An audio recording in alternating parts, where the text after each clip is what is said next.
Hey, what's going on YouTube? I just wanted to make a tutorial to talk about nesting an AND function in an if function. So we all know the if function, right? If this is true, then do this. If this is not true, then do this. But sometimes you have a situation where you want to say if this and this is true, then do this. Or if this and, like 3 different things are true, then do this. So we have a situation where we have day of the week and do a monthly budget.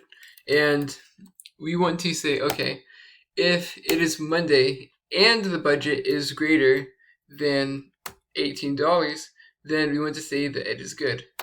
But if it's not, then it's just not what we're looking for, right? So to start off, we're going to do equals if. And then for logical test, we're going to type an and. The first logical, we want to say if the budget is greater than 19. Second logical test, we're going to say if this equals, and now it's the text, so we're going to do the quotation marks. Whenever you're working with text in Excel, it can be extremely useful to, like it's necessary to have quotation marks like you see right here. So close parentheses. And then if the value is true, we want to say it is good. If the value is false, we want to say it is not good.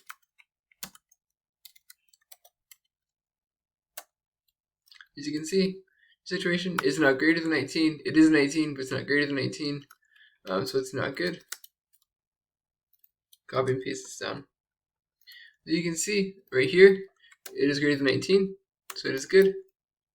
And then, right here, we have another Monday where it is greater than 19 is good. Right here, it is equal to 19, so it is considered false, but you can change this right here to be greater than or equal to 19. One thing that's interesting too is you can nest these as well. So let's just say we wanted to have it say good and specify if it was Monday, and then not good if it was specified for Tuesday, right? So you can say if and that, we can say good for Monday. And then we can have another if ands right here in the false argument. So if it is that isn't true, we can do another if and for the false argument and nest them. So if and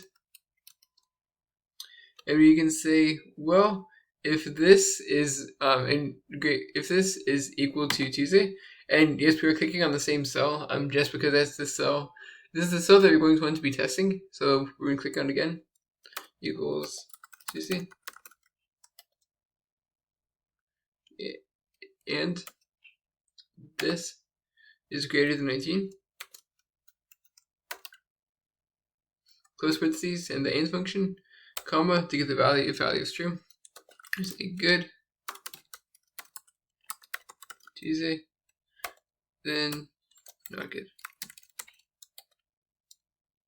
And then as you can see, we had another function, so it's going to take another closing parentheses to finish it out. Control C, Shift Control down arrow, Control V, Alt H O I, Alt H A C, and now we can see we have a good Tuesday, and so on and so forth. So with that said, I hope that you found this to be helpful.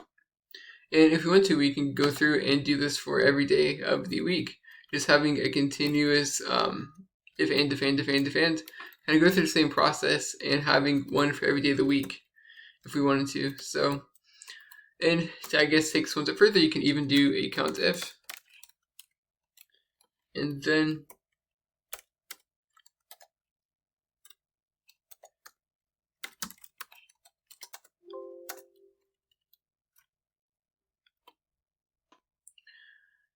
even take this one step further, we can even have a count if to count what the statements that we had right here.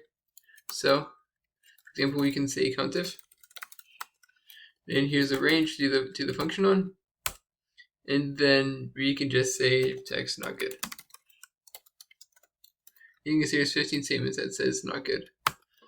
So that said, I hope that you found this to be helpful, and if you did, please like, subscribe, and comment. Let me know if you have any questions, comments, or concerns, and let me know if you have any suggestions for future videos, and check out the link in the description for some free stock. Thank you so much for watching. Have a great day.